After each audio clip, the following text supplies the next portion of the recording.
আজ শনিবার সকাল থেকে উত্তপ্ত পরিবেশ শেখালিপুর হাই স্কুলে। সকাল 11:30 থেকে শুরু হয় ছাত্রছাত্রীদের প্রতিবাদ, যা দুপুর 1টা নাগাদ লালগোলা থানায় স্মারকলিপি জমা দেওয়ার মধ্য দিয়ে শেষ হয়। সুপ্রিম কোর্টের নির্দেশে স্কুলে 10 জন শিক্ষক ও শিক্ষিকার চাকরি চলে যায়। ক্ষোভে ফেটে পড়ে ছাত্রছাত্রীরা। তাদের দাবি, আমাদের প্রিয় শিক্ষক শিক্ষিকারা শুধুই আমাদের পড়ান নেই, তারা আমাদের জীবনের গাইড, তারা স্কুলের অবিচ্ছেদ্য অংশ।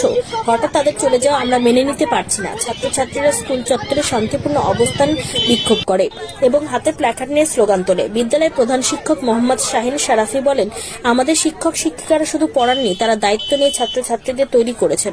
হঠাৎ করে এতজন শিক্ষক চলে যাওয়ায় আমরা চরম সমস্যায় পড়েছি।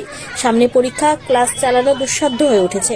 এছাড়াও আজ শেখালিপুর স্কুল থেকে ছাত্রছাত্রীরা পাথর র্যালি করে লালগোলা থানায় পৌঁছে বিক্ষোভ দেখায়।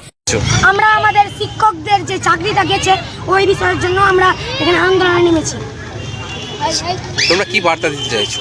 আমরা বার্তা দিতে চাই যে আমাদের এই যে টিচার প্রায় 26,000 টিচার বাদ গেছেন, ওনাদের মধ্যে কিছু টিচার নিয়োগ করে যেন আবার সেই টিচারগুলো স্কুলে ফিরে আসুক আর আমাদের পড়াশোনা ঠিক মতো চলুক।